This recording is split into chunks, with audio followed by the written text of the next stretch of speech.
with any new mom that comes to me with a tear in their eye saying, "Am I ever going to love my pet again?" is, Mm. yeah, you will. But also, like, let's readjust our expectations and let's not hold ourselves to perfection. Welcome to the Be Well Baby podcast. I'm Dr. Emily Spaeth, founder of Be Well Baby in Portland, Oregon, and the Beyond Birth Blueprint, an online community where we support families through pregnancy, birth, postpartum, and especially life with a baby. This podcast exists because I believe families deserve better than what I am seeing in my work as a physical therapist, lactation consultant, and childbirth educator. Just a quick loving note before we dive in. Everything you hear on this podcast is for educational purposes only. It's not medical advice. Every body and every baby and every season is different, and you deserve support that is personalized to you. Let's get started. I'm so glad you're here.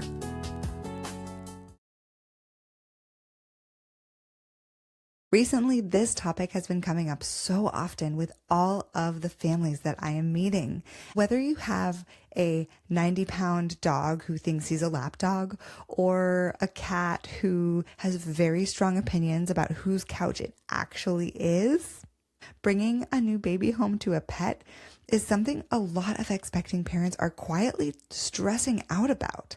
Today, I'm sitting down with McKenna Neale. She is not only a mom who graduated from our support group, but she's a certified veterinary technician with 8 years of experience in animal behavior. She works at Dove Lewis Emergency Medicine and the Oregon Humane Society, right here in Portland and outside of Portland. And, of course, she's a mom, which means everything that she's sharing today comes from both her clinical expertise and her very real postpartum experience navigating this exact transition and helping other families navigate it too. We're talking about preparing your pet during pregnancy, what a safe introduction looks like, the body language cues that most pet owners miss. Some of these blew my mind. Tell me in the comments if you know which ones I'm talking about. And finally, we're talking about the grace most new parents really need when it comes to this transition. McKenna, thank you so much for being here today. I'm so happy to have you. Thank you for having me. I'm really excited. Let's start by talking about your current role and how you know so much about animal behavior.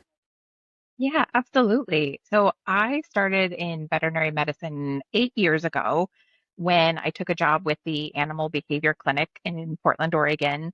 And I, throughout my entire life, have worked with animals in one way or another. It's just usually been through volunteer work, through wildlife rehabilitation at the Oregon Zoo. So it's always been kind of extracurricular. And then when I decided to start really focusing on my career path, I went a multitude of different directions before I finally figured out that my true passion is veterinary nursing and that I just fell in love with the idea of being able to take care of pets in their vulnerable states. And then my background in veterinary behavior work really brought a new lens to things. So I went through the PCC veterinary technician program in 2021, and it's a 2-year nursing program that I came through with and then took a boarded exam, and now am a certified veterinary technician. I had a baby promptly after graduating, which then sparked this love of pets and babies. And then I started working for both Dove Lewis Emergency Medicine and then also the Oregon Humane Society. So it's been wonderful. Wow, that's such a journey. I actually just recently went to the Oregon Humane Society with my daughter's Girl Scout troop, Oh, and we fun. got to have a tour, and I heard some incredible stories. Oh my gosh, there are some amazing stories about animals and how the Oregon Humane Society has supported animals throughout the decades. I cannot sing their praises highly enough. Obviously, I work there, but just being able to have a community veterinary hospital that serves not just underprivileged people in our community, but really truly anybody who wants to come. And then also the shelter side of things, where we get the opportunity to really help bring new family members to find their love of pets and it's such a beautiful place to go and find the next animal that you want to bring into your family.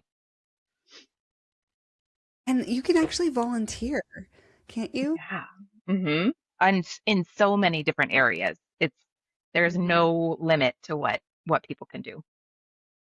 And we can take this out if we need to, but they told the Girl Scout troop that they can come in and buy treats there and then just go feed treats to some of the animals. Is that true for everyone? I didn't know that, but that's adorable, and I'm sure that that's true. They promote people being able to take dogs out on adventure. They let people go and walk dogs. We have this gorgeous walking path behind the shelter, up along Columbia, and it's just amazing. It's a huge campus, and people don't really realize how big it is. It's pretty fun. Yeah. Cool. Well, that was a tangent I wasn't expecting to go down, but I'm delighted. Yeah. Well, I want to start by talking about your experience with your own pet, especially around sensing pregnancy, because I think there's this idea out there that maybe you can tell me is a myth, but that animals can tell when you're pregnant. Let's talk about it. I did not really experience this with my dog. I don't think. I have a young pit bull who is a real bonehead, but I love him, and I think he is just the cutest little thing. And we call him Potato because he's a couch potato. And I don't really feel like his behavior changed too drastically around me. What I will say is I had a stressful pregnancy. And I think that he fed on that. So I do think Mm, that he felt the stress of what we were going through as a family, what I was going through. So at times I felt like maybe he was sticking close to me or protecting me more than he usually does. But I never felt like he was like laying on my bump. And being like, oh.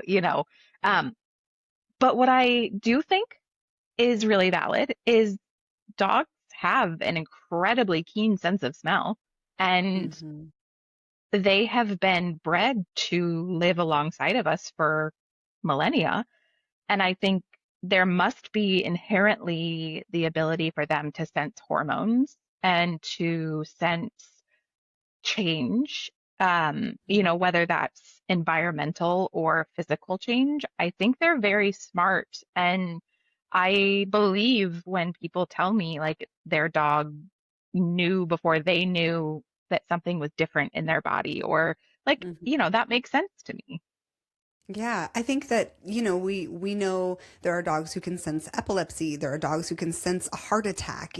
There's so hmm many incredible uh, features of dogs Yeah. and animals in general, but their sense of smell is so much more advanced than ours. And it makes perfect sense to me, too, that they'd be able to smell those hormonal shifts. Yeah. I think, there's no end to what the stories that we hear of things that dogs have done. And I wonder sometimes if there are different breeds that are more acutely aware of, you know, sensory and hormonal changes, like the dogs that have to sniff things out at the airport, or that are trained to use all these things. And like you said, the epilepsy dogs, I mean, there is definitely something there that we cannot tangibly put our fingers on of what they're aware of. Can we talk about how you might prepare your pets, not just dogs, but all your pets for the arrival of a new baby? Yes, I love talking about this. And I also think it's a really good time to take a minute to say, I think it can be really stressful because when somebody is pregnant, they're in my personal world, it's like it just feels like a never-ending list of things that you're worried about, especially if it's your first pregnancy. Like all the things you feel like you have to get ready and do, and you're not feeling well, and you're like, I have no energy, and how do I do all of this? So I just want to validate that it's you don't have to be perfect. It's you're going to have bumps, and that I think a lot of people are really worried because there's a lot of external pressure often from families being like, how are you going to bring a baby home to your dog, or how are you going to bring a baby home to your cat? And can you scoop the litter box, and can you make it safe? And it is all a lot. It's a lot to take on, but there is very simple and tangible things that people can do that are not going to cost them a ton of money, that are not going to take up all of their time and energy. And as we kind of talk about it, we'll talk about there are proactive things and there are management things. So you're already in a position where you're like, okay, I didn't get my dog all the training I wanted to get them, but what can I do right now? Um, so when I talk about what can you do to prepare, you can have a realistic mindset that you are not going to have the time and energy after you have this baby to do all of the things that you want to do with your pet. So, how do you think about reallocating that off of your plate into another realm? So, is that your partner says, I will take the dog on all of their walks for this period of time postpartum, or I will set an alarm on my phone so that I remember to give the dog breakfast and dinner, because time becomes not linear and you will forget to feed the dog and you will forget to take the dog out, and it's okay. So I set know. I yourself think up. that's really important. It's such a hard thing when you're pregnant because you're like, this is a member of my family and like I'm not gonna it's gonna be fine. But they do become secondary after that baby comes because you're also healing Yes. and there's a lot of emotion that gets channeled towards the animal in a lot of cases that can be really, really sad for you because you don't want to neglect your sweet pet, you know. But preparing yourself for like it's okay and they will be okay and they love you still. And, you know, the other thing that I think I've heard you talk about in the past is preparing to the point where like maybe it is having your partner set the alarm and feed the dog and take the dog out, but maybe it's also getting your friends who are trying to give you gifts to give you dog walking or to just offer to walk your dog for you or even take your dog for a few days.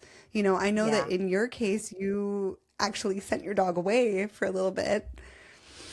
And we'll talk about that when we get to the actual arrival of the baby. But the permission now to set things up so that you have somebody caring for your animal who you know loves them just as much as you do, it can take a lot of weight off your shoulders postpartum. And I think it's also really fun to think about ways that you can find people that want to do this. Like you, I found people in my life, friends that maybe don't have kids that love animals that want to go take your dog on a walk. Like that's something they get enrichment time, your dog gets enrichment time. You don't have the capacity. There are people out there that want to do that, whether you pay them or not. You know, I am a huge advocate of putting something like a Rover gift card on somebody's registry, or, you know, getting your dog set up in a daycare that you know and you like well ahead of time so that when the time comes, somebody could say, hey, I'd like to buy you 5 days of daycare for your dog. And then you've just like got that as a resource. So those are the things that you can think about in advance. Like if we don't have a big backyard and our dog is going to need walks, that was something for me. I lived in an apartment and we didn't have a backyard. So I knew I was going to need somebody to come and take the dog out when I was up from 1 a.m. until, 7 a.m. and could not take him out at 7 a.m. because I was like, I need to shower and get to bed. I can't deal with it. So, those are the sort of rhythmic patterns that you can set up so that their world stays kind of consistent in the midst of all of the new chaos. What about how you might prepare your pet themselves for the arrival of a baby? Is there something that you would do, or are there things that you would do that are actually going to help the pet prepare for the baby's arrival? Such a good question.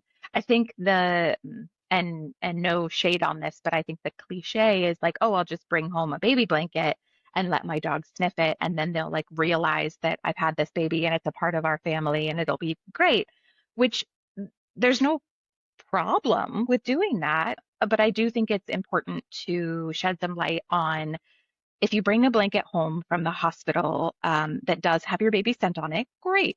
It does also have all of the scent of the hospital on it, and it does also have your scent and a lot of other things. So while it's great enrichment for your dog, because they're going to be like, whoa, this is way crazy. These smells are insane. It isn't necessarily going to clue them in that their whole world is about to change. So things that I recommend doing ahead of time are playing YouTube baby noises. Play the sound of a baby crying while your pet is sitting next to you and you're giving them treats. Watch their body language. Do they get uncomfortable? Do they need to leave the room? Don't ever prevent your pet from leaving the room if they're uncomfortable. In fact, I would encourage people to reward their pet for leaving the room if they're uncomfortable, because what a great Mm. thing to enforce is disassociation in that moment, which is like, don't engage and get, potentially frustrated or aggressive or anything like that. Like, go take your space. I love that. Oh my gosh, that's like that could be a game changer for people. Just the sheer simplicity of playing a variety of baby noises, happy baby noises, Yes, very, very angry baby noises, yes, and and allowing really tuning in because postpartum you're not going to really want to tune into your pet. You're sort of having to learn your baby's language at this point. yes, So being able to tune into your dog when you have them there, or your cat, or your chinchilla, whatever it is, when yes, you are really able to be present with them and see, you know, like, okay, it's 4 o'clock, we're going to play the baby noises. And yes. see how they react. And if over time they can become a little bit more adapted to those noises, that's Uh-huh. huge. And I also love what you said about allowing your pet to leave. I think there's this instinct to say like, no, no, no, stay. You need to learn how to tolerate this sound. And that can actually be detrimental because then they feel afraid and trapped, and then they're more likely to get frustrated or aggressive. Exactly. Yeah. There's something that we say a lot in kind of the behavior world, which is like, listen to the whisper before it becomes a scream. And we Hmm. want to be able to listen to our pets whispering to us that they're uncomfortable, whether that's the simplest thing of like, if your dog is sitting with you and they're engaging with you and all of a sudden their body becomes tense and they look away, maybe that's a clue that they're uncomfortable, but they're not so uncomfortable that they don't want to be with you. But there's a lot of minutia in the behavior world. And the more education that we can do on some of the subtleties of dog and cat and general animal behavior, those are the easier ones for sure. Hmm. The better inclined we are going to be able to offer them what they need. And also, I think something important with dogs and cats, they thrive on routine, just like some babies Hmm. thrive on routine. Yeah. So when we talk about preparing them ahead of time, start slowly changing their routine. Things like, does your dog sleep on the bed? They're probably not going to be able to sleep on the bed postpartum. So maybe we need to slowly start changing that for them so that it's not a stark contrast and the baby comes home and you're like, get out of my bed now. And Yeah. they're lost. They're like, what do I Mhm. do? So we started transitioning our dog to sleep in the living room, like probably, I don't know, 4 months or so before we had our baby. And so it was a comfortable environment for him. It wasn't new. And Mm. it helps set the expectation early so they know what to do. And you're not constantly in correction mode, because the more that we lock into that, you're playing a losing battle of, you're saying no instead of saying yes. And I think there are so many parallels between child psychology and dog and cat psychology where we want to tell them what to do, not what not to do. Yeah, totally. So you started that about 4 months before baby arrived. When would you recommend starting playing baby noises? Oh, yeah. I mean, I don't think there's a too early, and I would also suggest doing it at different times during the day with different noises. So, like you said, there are happy baby noises, there are angry baby noises, there are, all sorts of different things that they can get used to. Maybe when they're having breakfast in the morning, you've got a little bit of noise playing. Or like a baby breastfeeding going, Oh, yes, exactly. And that brings up such a great thing too of like getting your pet used to the new positions you're going to be in, the new pillows you're going to have, because they're going to be interested. They're going to want to check that out.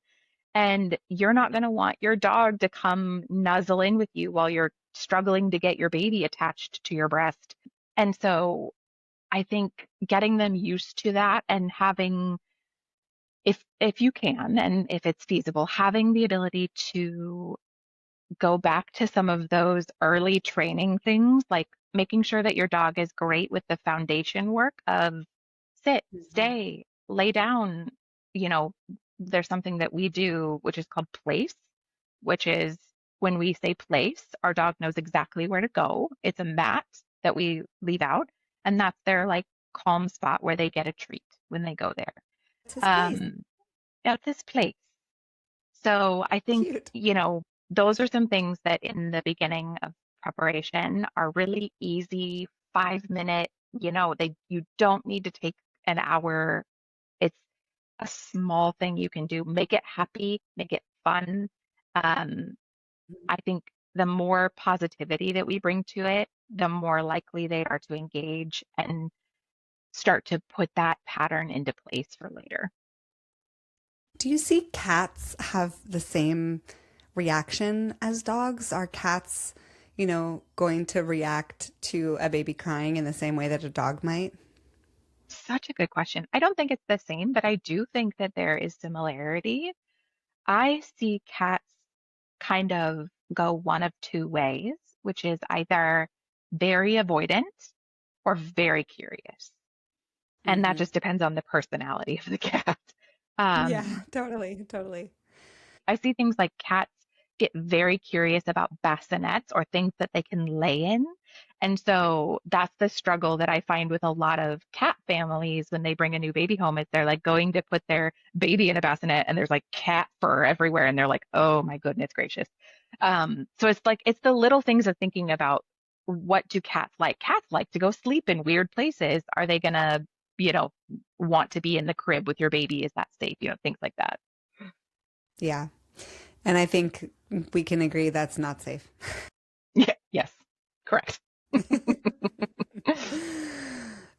I love the idea of like as soon as you get those pillows from your baby shower, put them on the couch, put them all around you. Make it Uh-huh. like a training time where you can give treats to your pet away from you while you're sitting in a corner of the couch surrounded by pillows with a stuffed animal in your arms? Yes. Hmm. Um, and having place is a really lovely training tool. I think I love the predictability of that for the animal. Cats probably not as much as dogs. Yeah. And then also playing all these baby sounds, maybe as soon as you decide you want to get pregnant, even, just Yes. every so often.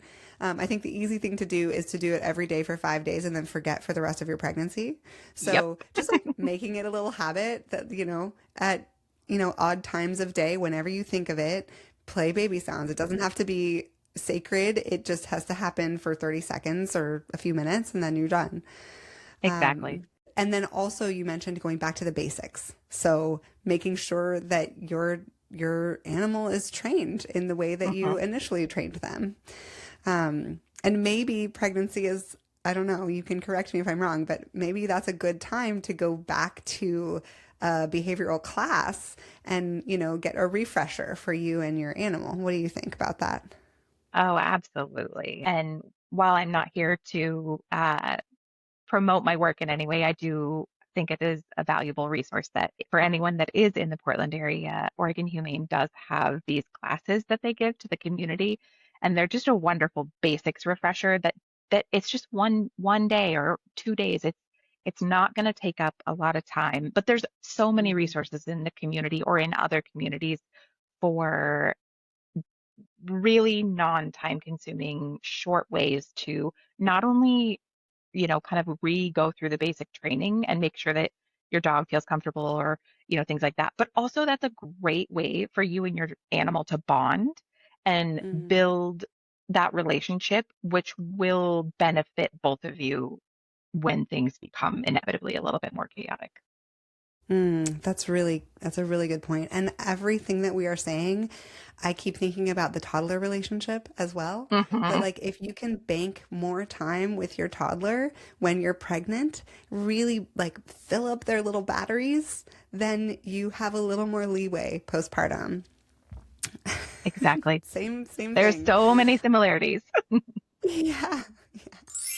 I just wanted to pop in here and say that if the Be Well Baby podcast has helped you in any way, if our team has helped you in any way, the people who find us because they heard about us from a friend, because they heard about us from a midwife or a doula or their pediatrician or their OB. And we value those connections so much.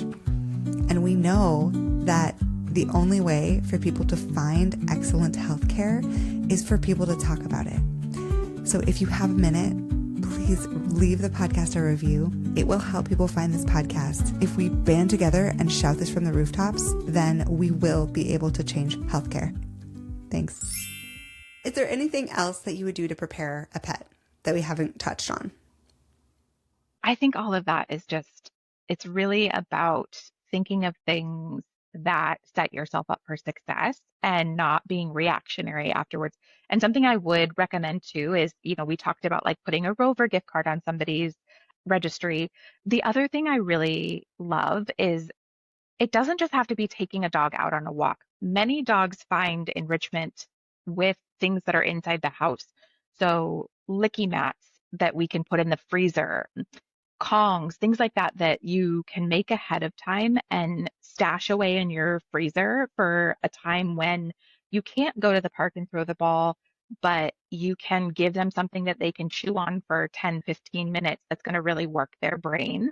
So, can people make those for you, stuff peanut butter in a Kong and put them in the freezer for you, or can they bring them to you on a weekly basis? Or, you know, are there things that you can buy like a puzzle feeder or a game or things like that? So there's an endless amount of things that can be thought about that you can sort of put into place ahead of time. The only other thing I'll mention is that people don't really think about their home environment and space until after the baby comes. So I like to think, okay, you're going to be doing tummy time with your baby, so you're going to be on the floor. Is your dog used to you being on the floor? Are they used to baby gates? Are they used to not being able to come lay right next to you? So some of those things are certainly mental shifts that I would suggest. Mm, that's huge. I think you talked a little bit about the environment with, having the dog sleep in a different place a few months Hmm. before the baby arrives. But I think there's a bigger picture that you're talking about now of like, maybe you're going to have a playpen because you have a giant floppy dog who is Hmm. such a love, but is definitely going to step on your baby if they're on the floor. Hmm. And maybe you put that baby cage up right now, even just Hmm. for a couple weeks, and let the dog get used to it. Take it down, put it back up, but just make it part of your environment. And as I'm saying all these things, I'm like, gosh, this sounds like a lot of work. This is why I don't have any pets. But even just imagining how your environment might need to change can be very, very helpful. I know a lot of families who say, oh, our dog isn't actually allowed upstairs. And they know that already. And so they know that anytime they're doing floor time, they're going to be upstairs, which I love. I love that forethought. But I also have to remind them that your baby is going to grow up. Yes. And as they start moving more around the environment, they're not going to want to be alone upstairs while you're down in the kitchen cooking. So you are Mm-mm. going to need to figure out a yes space for them in the environment in the middle of where everything is happening. They want to be where the action is, just like your animal does. Yes. So true. So let's dive in to body language. You mentioned this a little bit earlier where the dog listening to the baby sounds might tense up or look away or walk away. Can you walk me through bringing your baby home and how that looked for your animal? Just as an example for how people can think about introducing their dog and their baby specifically, and then we'll talk about cats because I think they're a different animal. Yes, they really are. And I will preface this by saying that certainly my personal journey has been with a dog, and I have less experience with cats, but I do love some of the things that I've learned from friends and through work and things like that. But my story's a little unique in that my daughter was born a month early, and so it was a surprise. And we had to really quickly find places for my dog to go. And we also spent a week in the hospital after she was born, which we weren't anticipating. And so we had to scramble to find people that were willing to take our dog. And we ended up asking my mother-in-law to fly up and take care of our dog. And luckily, she Oh my was gosh. willing to do that. And she's just the most fabulous person on the planet. But that really showed me how important it is to be having these conversations well ahead of time. Because what if something happens and it's not Oh like, my gosh. oh, I'm planning to come get your dog for you on this day because that's when you're due. Things arrive at different times. So I think thinking about who are the people in your life that can step in and help in those moments and having multiple people, that maybe all have each other's phone number. Oh, Ask yes. all of your neighbors and all of your friends Yes, and exactly. have just like a list of people who can be on call. And have a list of what your dog needs written down so that nobody has to ask you questions when the time comes. How Hmm. much does your dog eat? When do they eat? Do they take medications? What is their vet? All of those things just, it's like when you give a babysitter the list of things for your kid, like have that folder for your dog too. And so for me, my mother-in-law was here and she took our dog for 3 days. And we did not have to deal with that for 3 days after coming home, which for me was crucial. Um, Hmm. I needed that time to settle into the chaos of becoming a new mother and to coming home and And also, I think readjusting your expectation of what your birth was going to look like when your oh baby yeah, comes early, even if it comes 2 weeks early, but 4 weeks early, that's a completely different experience than if your baby was term. And I think so many people just assume that's not going to happen to them and are really, really caught off guard. exactly. Especially when it's your first baby and everybody tells you you're going to go to 42 weeks. Right. So I think my biggest suggestion would definitely be in a perfect world, I would say don't have your dog there at least for the first day. Like if there's any world in which someone can take your dog and you don't have to deal with that right as you step through the door when you're like, where does my baby lay down? How do I do this? How do I figure out how to nurse? When are we going to, adding another piece to that puzzle can feel really overwhelming. Hmm. When we did introduce our dog to the baby, we were again lucky enough to be able to do it in a neutral environment. It wasn't in our home. We took my daughter to the Airbnb that my mother-in-law and the dog were staying at. We put her in her car seat up on a table, and we just Mm. spent some time with our dog, talking, having it there. But she was there making her noises and um, in the room, but he was not able to have access to her. He could smell her from afar. And then when we took him home, the first thing we did was go on a walk. So we put her in the stroller. We took him on a walk again so that he's around her and can smell her, but does not have access to her. Well, Um, and the stroller wheels and the sounds of the oof, stroller and the shape of walking next to a stroller, that's totally different. big time. And we did start that before we had her. Were we got the Mm, stroller and we unboxed it and we took him on walks with the stroller. So that's another thing you can do to prepare too. I love that. Yeah, but I think, when the dog is home, then you can start doing things like allowing them to be in the room on a leash. If there's a dog that jumps up a whole bunch and you're worried about their, boisterous activity, have someone else be in the room with your dog on a long leash, so that they have room to roam, but they don't have access to jumping up on you as best you can. And I am not speaking from a pedestal on this, but as best you can, the more you can avoid corrective behavior modification, like the more you can avoid being like, no, I don't want you to do that, and preempting it by not letting them get into situations that are going to cause stress, the easier it will be. Because otherwise, you're just going to be reacting and reacting to all of these things like, oh, that's not what I want you to do. Yeah, yeah. But if when they walk into a room and you can say, hey, go to bed, and they'll go over there and get a treat and do that and they can be in the same room as you, that's such a positive experience. Yeah, totally. What about families who are not going to leave their house at 3 days postpartum, but their dog is going to come home to them? What would you do in that case? Yeah, so again, I would recommend keeping your dog on a leash, not Hmm. doing it in a small confined area. So a lot of people I find will like bring the baby in a car seat into the hallway, and then Hmm. everybody's really cramped and the dog's like, oh, I don't know where to go.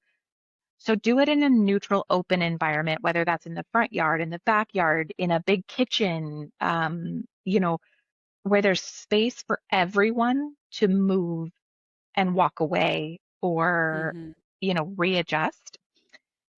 The more cramped it is, the more claustrophobic everyone will feel. Hmm. And in those moments, I imagine like that sort of goes for anything. If you are coming home to your dog being at home because you couldn't get anyone to watch your dog, and now you're coming home with the baby, maybe your partner goes in and puts the dog on a leash and then keeps the dog in an open area where you come into, or brings the dog outside to greet you Hmm. outside in the yard. Something like that, where there's more open space for everyone. The other thing that I really suggest to people is in that initial reunification, it can be very powerful to go and have a moment with your dog on your own.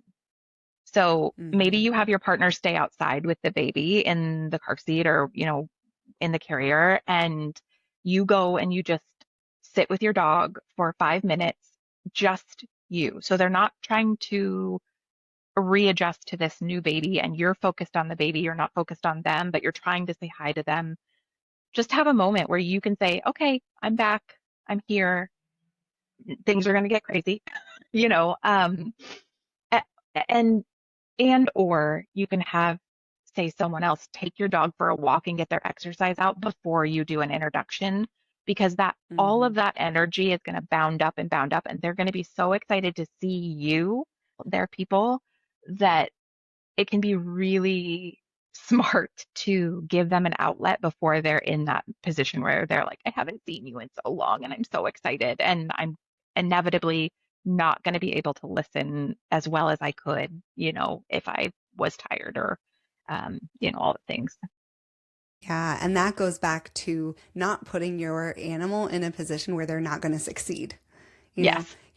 you're wanting to put them in a position where like they've got all their energy out. They went and ran at the dog park.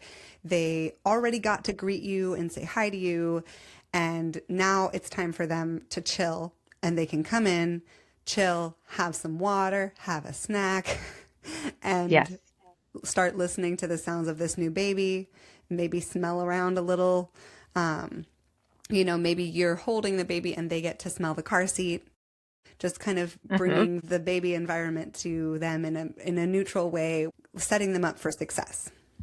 Yes, exactly. Cool. I love that. What about a cat? What about multiple cats? What if you have cats roaming around your house and and they actually own the house, you just live there, and you're trying to figure out how to, you know, get these cats acquainted with your baby for the first time? Mm, Such a good question. And cats are their own whole unique world. And I think that with cats in particular, you don't get the same added benefit of like someone being able to take your cat away or having these, leashed introductions. But, on the flip side of that, there are some cats that do handle having a harness on. Everybody knows their own animal best. And so I Hmm. think tapping into the natural rhythm of your relationship with your animal. Maybe you have a cat that has like their safe zone, and like, oh, my cat loves being in my bedroom, and they have their bed there, and they are always, like curled up in this pillow. Maybe you don't do the introduction there. Mm. Like that's their zone. Right. Maybe you watch what your cat is doing when you bring the baby home. I think there's a little more grace with cats often in that they're not going to, again, in general, rush up to you and stick their face in and lick the baby and, do all of those things that we typically think a dog might do. So maybe they're Hmm. just in the same room. But all of the things to get prepared for the baby that we talked about with dogs in terms of playing baby noises, putting things out for the animal to smell, those apply to cats, maybe even Hmm. more because cats are so curious about things. Hmm. And baby toys. I feel like a lot of cat toys and baby toys are very similar. Oh my goodness. My dog has eaten so many baby toys. But yes, exactly. Like jingly little baby toys are going to perk a cat's ears and they're going to want to chase. And so, you know, making sure that they have their own things as your baby's little and before they're mobile, it's a lot easier to keep things separate. We could do a whole nother podcast on toddlers and mobility and the chaos that brings. My gosh, we should schedule it. We should. Yeah, been a trip. But I think, with cats, it can be a little bit more, it can be a slower introduction. It could be just everyone sitting in the room.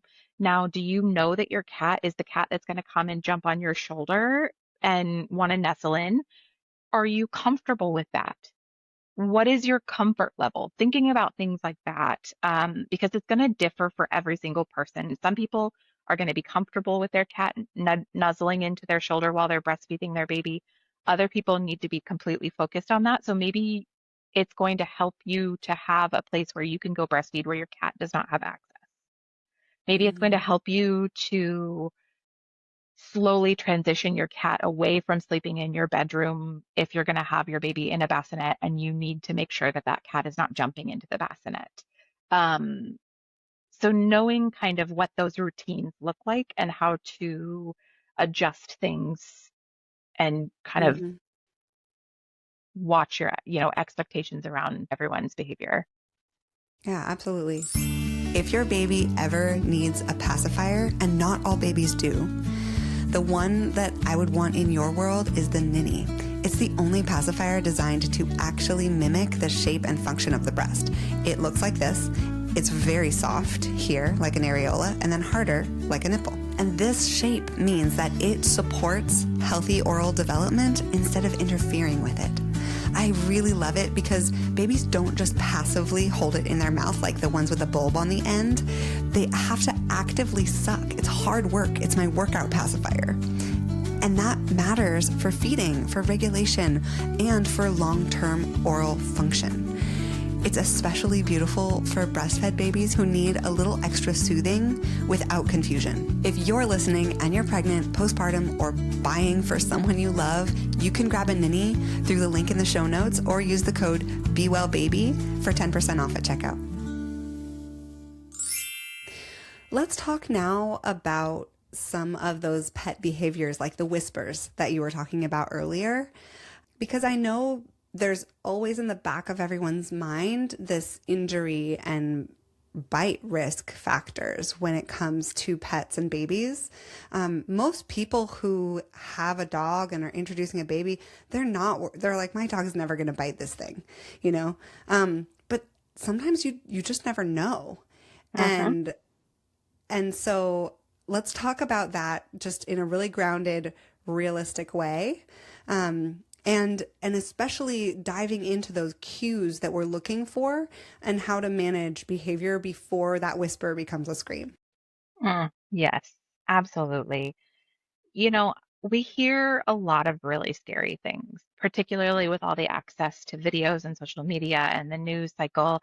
We hear a lot of really scary things. And I don't want to minimize that scary things do happen, but what I want to empower every pet owner to think about is you know your pet better than anyone else.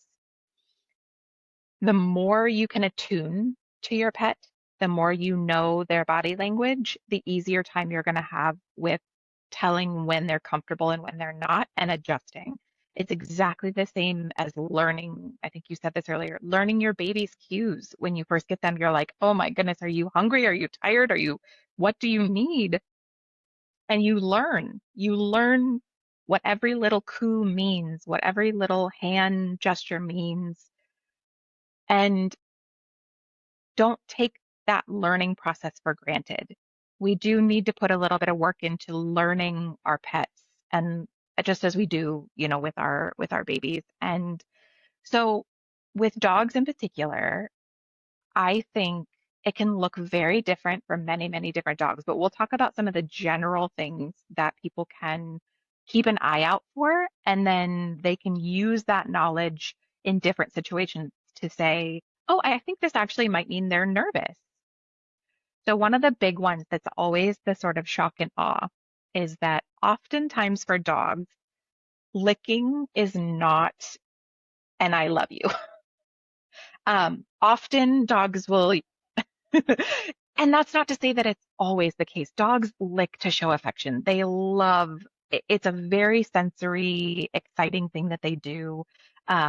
They do lick to show affection, but often in different circumstances, you're going to see a dog licking, and that's their way of saying, I need some more space.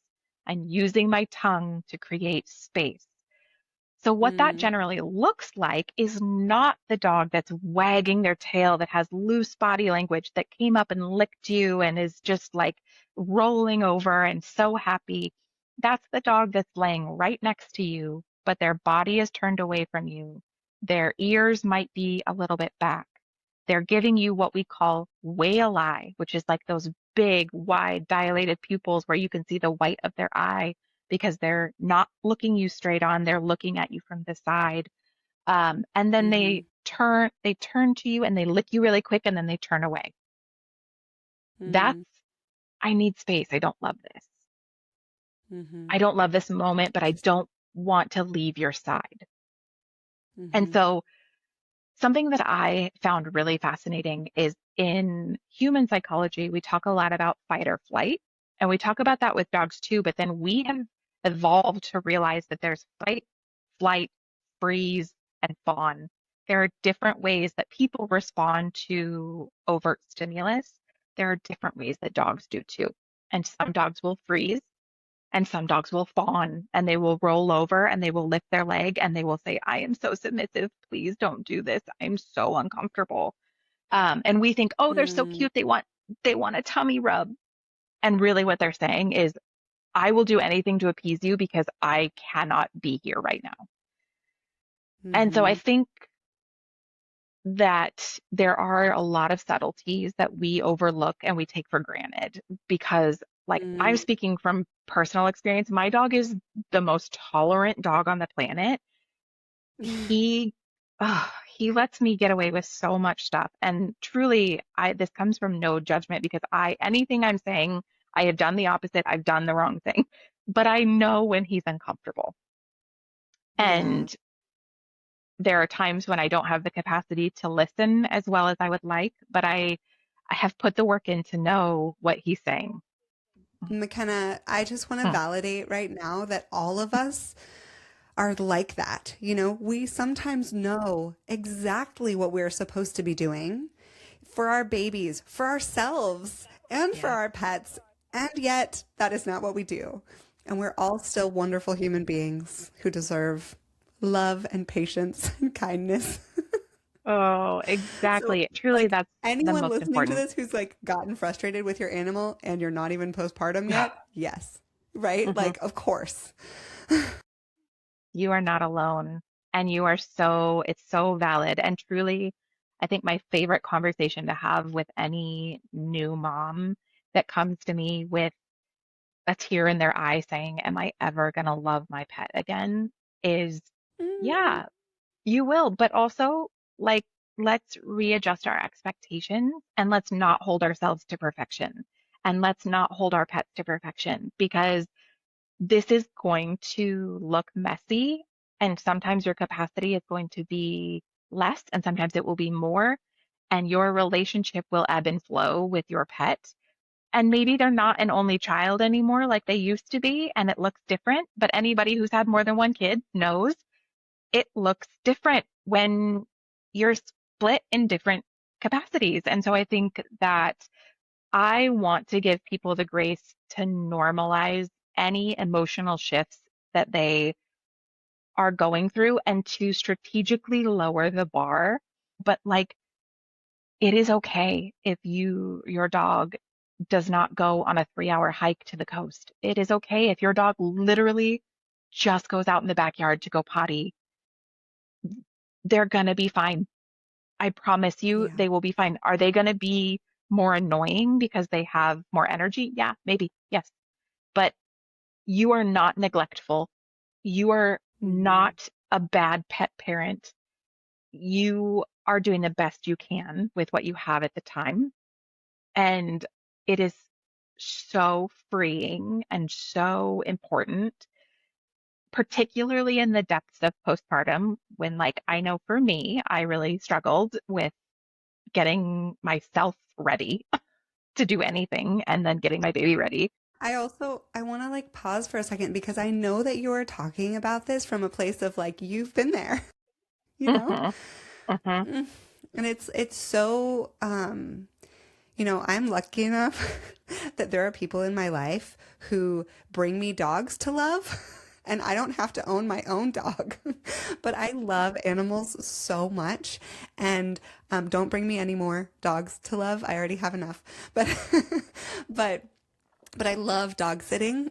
And even when I'm dog sitting, sometimes I'm like, oh, I'm neglecting this sweet animal, you know, and it's just, it's so easy to beat ourselves up about everything as a parent. So Yeah. like letting this weight lift off of you that like everything is going to be okay. And Mhm. you can also look at if you're feeling like, wow, I just yelled at my dog and they didn't even do anything wrong and they still love me, you know? Mhm. If that's you, then you can also be like, okay, it's okay. I can just do better next time. And then put some like love and forgiveness into yourself so that you actually can. So, McKenna, what other things might dogs do? That licking one is huge. I think dog parents don't know that their dog licking might actually be a stress cue, an I need space cue. What other things are you looking for besides the licking, the kind of tensing, looking away, the big whale eyes? Yeah, you What just else is listed a lot of the big ones, but I think the more we can pay attention to just their general body demeanor, so you'll notice things as simple as their ear position. If their mm, ears are perked up and listening versus pinned back and uncomfortable. But that also is breed dependent. So know what type of breed you have, because if you have a basset hound, that is not going to look the same as it does on, a different kind of dog with pointy, erect ears. Yeah. What is their tail position? Is it tucked under and nervous? Is it loose and happy and wagging? Is it stiff and straight out like they're tense and trying to figure out what's going on? Is their fur standing on end? Mm, Oftentimes, dogs will use their fur as a way to show different emotions. So the fur on the back of their neck will stand up when they're interested, alert, or scared. Um, mm. you'll see their whiskers point out. Oh. You'll notice their jaw tension. If a dog is open-mouthed and panting and happy and their lips are loose, that's great. If their lips are tense and pulled back all the way up to their cheeks, that means they're Mm-hmm. nervous. Mm-hmm. So oftentimes people miss those subtle cues. Mm. That's amazing. Thank you for sharing those, McKenna. Are Yeah. there any cues like that with cats? I think the fur Yeah. standing on end comes to mind. Like that's the classic picture of a cat that's mad. Is there anything else with cats that you have noticed or that clients have noticed? Yes. So cats are very communicative with their whiskers. So Mm, often you'll notice that they either have their whiskers forward, alert, interested, or they'll push their whiskers all the way back to their cheeks, saying, I'm very nervous. They also emote with their ears, similarly to dogs, but it looks a little bit different, because they have smaller ears, but they will mm-hmm, pin their ears back. They will also give you a lot of eye contact or whale eye and things like that.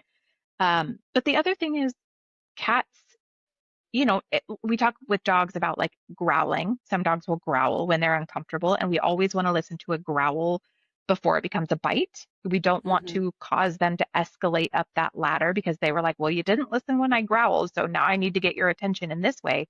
It's the mm-hmm, same with cats. Cats will hiss before they do anything else. If you start to get too close, they might hiss at you. Okay, time to back off. In those mm-hmm, moments when you're noticing stress, it's just so important not to continue to invade their space and make them mm-hmm. uncomfortable. That's the moment to say, okay, let's reset. Let's readjust what's going on here. I'm going to listen to what you're saying. Um, so I think with cats, it's much more subtle, but I do think there are little things that we can look for. Oh my gosh, the whiskers is huge. That actually reminds me of when I teach about attention state regulation in babies. I talk about how if it looks like your baby is coming towards you, like they're actually actively coming towards you in the way that they're looking at you, their shoulders are rounding forward, they're even reaching, versus if they're looking away, their head is turned, their arms are back, it looks like they're actually moving away from you physically. Those are stress cues versus Hmm. engagement cues for a baby. And so the whiskers is just like such a huge thing. I had no idea that cats did that. What smart kitties, that Mm. like they actually Mhm. look like they're coming towards you. They're like, hello, come here towards my Yeah. whiskers so I can smell you. So sweet. Yes. Yeah. So that's amazing. Thank you so much. And Mhm. I think, we're talking a lot about the challenges of having a pet postpartum and introducing your pet and your baby, and it can be really, really challenging. But I would love for us to end on like the joys, the Yes. most positive things.